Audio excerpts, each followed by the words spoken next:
Então, pessoal, a gente vai precisar da cola branca, né? Pode ser a Cascorês ou uma cola forte que seja branca. A gente vai fazer uma solução próxima à consistência de iogurte, tá? A gente vai diluir com água. A gente precisa também de uma solução próxima à consistência de leite. E com isso a gente vai fazer o empastelamento. E com o papel craft a gente vai fazer o seguinte: a gente vai rasgar e fatiar. Ah, Rick, se a gente rasgar vai ficar com acabamento ruim. Por que a gente não usa uma tesoura? Porque a gente precisa do acabamento repicado. Então a gente fatia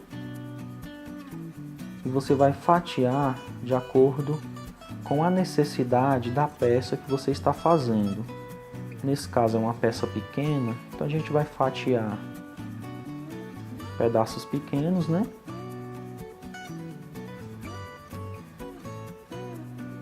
E com as fatias a gente rasga fazendo pedacinhos.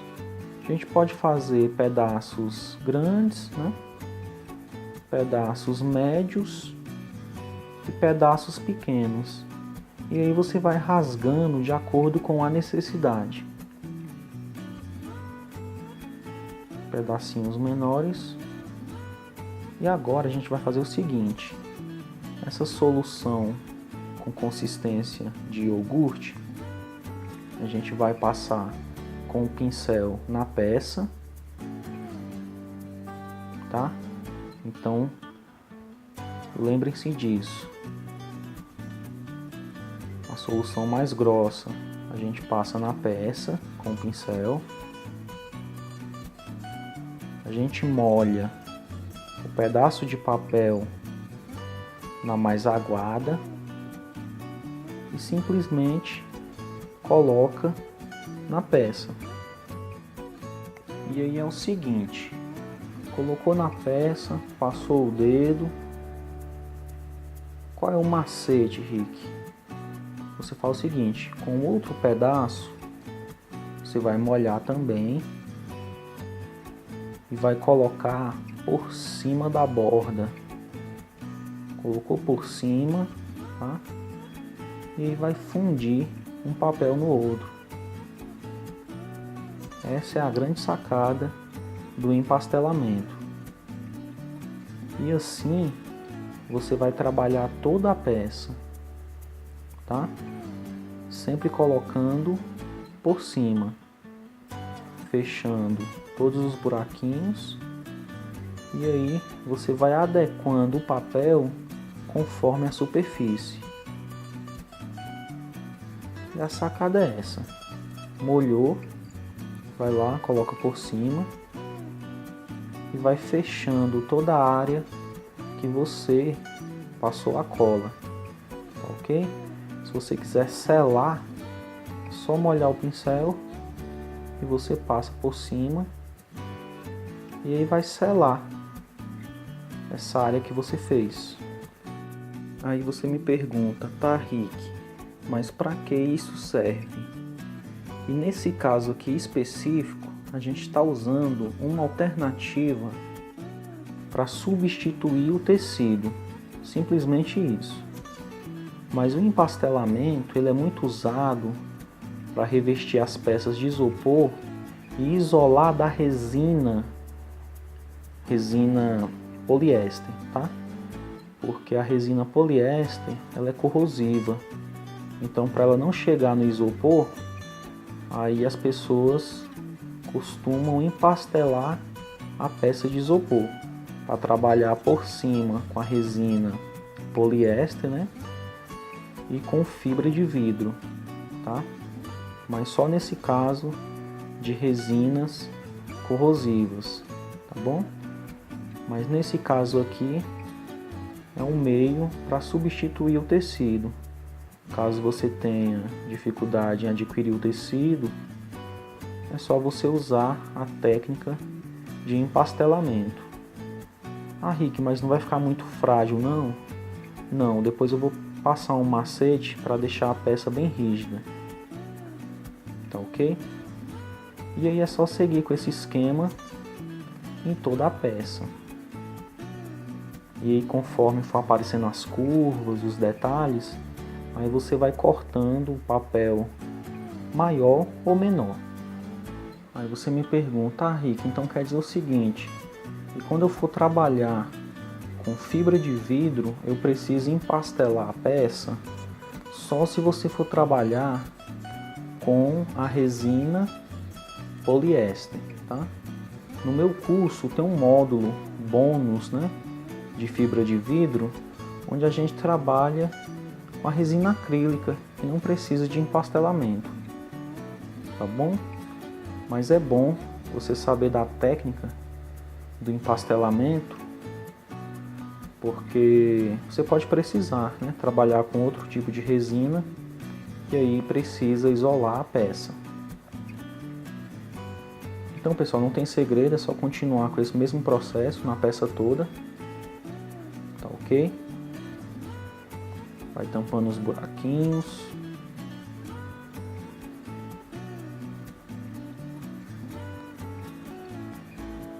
E é isso, você vai melando, vai trabalhando, vai cortando os pedacinhos, nas curvas a mesma coisa, tá ok? Onde precisar de um papel maior, você corta maior, e aí você vai trabalhando toda a peça. E aí, pessoal, não tem segredo. Nessas partes onde tem curva, você pode usar até um pedaço maior. Com a ponta você faz a curva e com o resto dele você faz essa lateral. E esse processo você vai fazer em toda a peça. Se por acaso aparecer buraquinhos, você pode tampar, tá? Nesse caso aqui, que é só para substituir o tecido, não precisa ficar neurótico, né, com a questão dos buraquinhos. Mas se você for trabalhar com resina, você não pode deixar. Tá ok? E aí segue o empastelamento. Vou pegar aqui um pedaço maior para eu fazer essa curva nessa borda. E aí é o mesmo processo. Anexa bem a peça. E aí vou repetir aqui, pegar outro pedaço. E é só colocar. Lembrando sempre de colocar por cima da borda, tá? Da borda do outro papel. Para ficar um papel por cima do outro. E aí, se por acaso vocês resolverem fazer todas as peças com essa técnica, não tem problema, né? O acabamento fica um pouco diferente, mas pode fazer. Fica bem legal. E aí, pessoal, depois que a parte de cima estiver toda empastelada, o que você vai fazer? Você pode colocar um palitinho nessa parte de baixo, né, do cabo do picolé. Aí você pode anexar um pedaço de isopor e esperar secar. E agora, pessoal, estou aqui com a nossa peça pronta, tá? Já secou, ficou bem legal, ficou bem fechado, tá? Então agora a gente vai partir para a fase de acabamento, tá ok? Onde a gente vai usar um pouco de massa, é opcional, mas corrige a superfície. Eu uso massa corrida mesmo. Uso uma espátula flexível. E é só pegar a massa, pega uma quantidade e você passa. Ok? Com a espátula mais deitada, você deixa o material. E com a espátula mais em pé, você retira o excesso. Tá ok? E a nossa intenção é simplesmente nivelar a superfície. Somente isso. Tá ok? Então você pega um pouco de massa. Com a espátula deitada, você deixa o material, né? E com a espátula mais em pé, você retira o excesso. E aí, conforme a necessidade, você vai trabalhando toda a peça. Ok?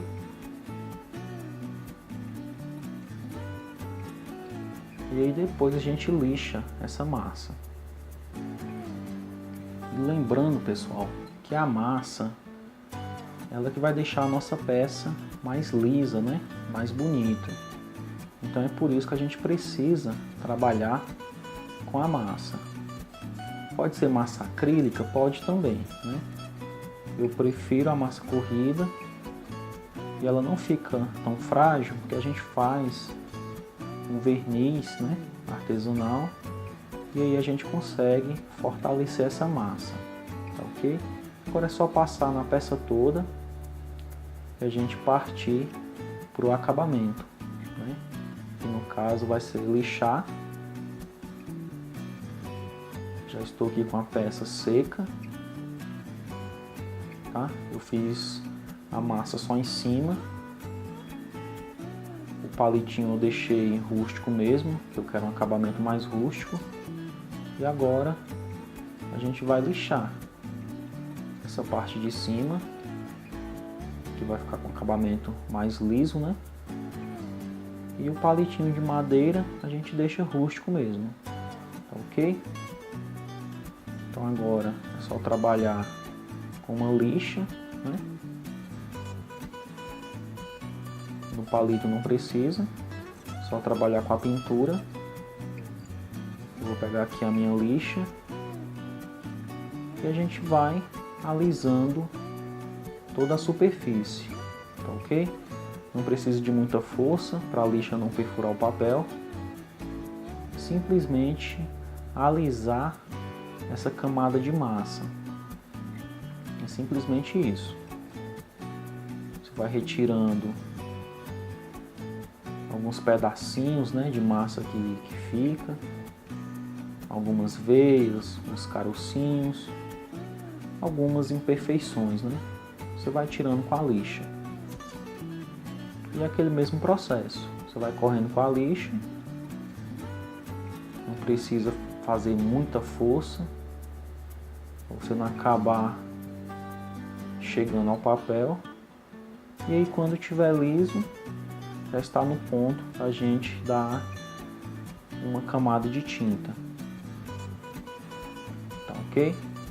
E agora com tinta branca, pode ser tinta acrílica, tá? Pode ser tinta de parede e pode ser também esmalte sintético à base de água. Aí é de acordo com a sua preferência. E é só pincelar. Você tenta seguir o mesmo padrão de pincelada, tá? Evitando pincelar em dois sentidos. É claro que não precisa ser extremamente metódico, tá? Mas 80% das pinceladas você dá no mesmo sentido. E aí você vai cobrir toda essa parte com tinta branca e esperar secar. Lembrando que se você for fazer todas as peças nessa técnica, você vai precisar também dar uma mão de tinta, tá bom? Que facilita na hora do acabamento.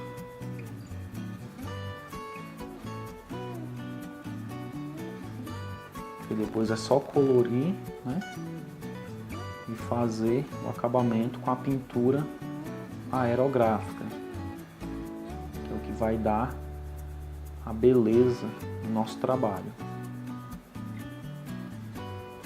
No mais é isso, pessoal. Só pintar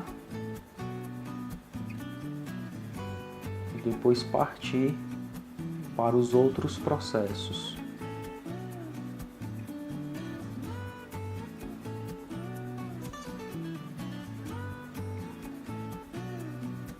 A gente pinta também o palitinho do picolé. A gente deixa só um pedacinho para a gente segurar e depois a gente pode colocar um palito novamente e pôr para secar.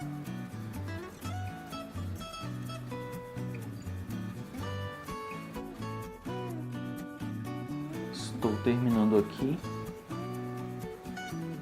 Só cobrir mais alguns detalhes, né?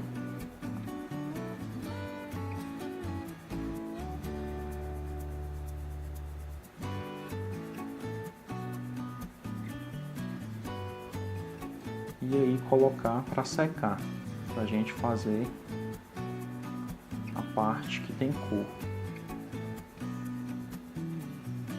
Então, pessoal, aproveitando o branco, a gente vai colorir com o pigmento vermelho. E vermelho com branco vai dar o rosa. E aí a gente vai ter o nosso picolé de morango.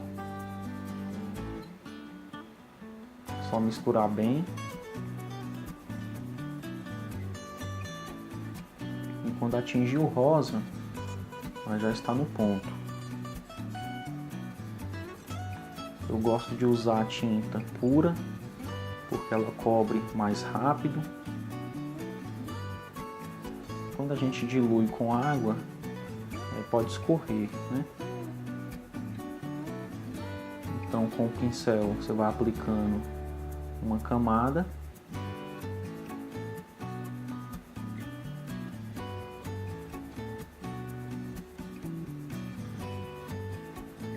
Vai pincelando no mesmo sentido,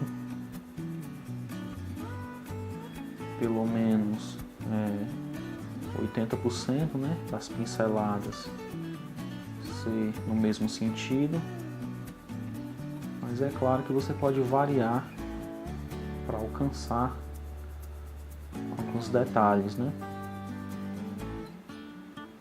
E no mais é só preenchimento mesmo. E o palitinho a gente pode deixar com o fundo branco e a gente trabalhar só com a aerografia em cima. Vai ficar um efeito bem legal, um efeito de madeira. Então é só pintar essa parte de cima de rosa e a parte do palito a gente deixa branco, né? E trabalha com aerografia. E agora é só fazer o restante, tá ok?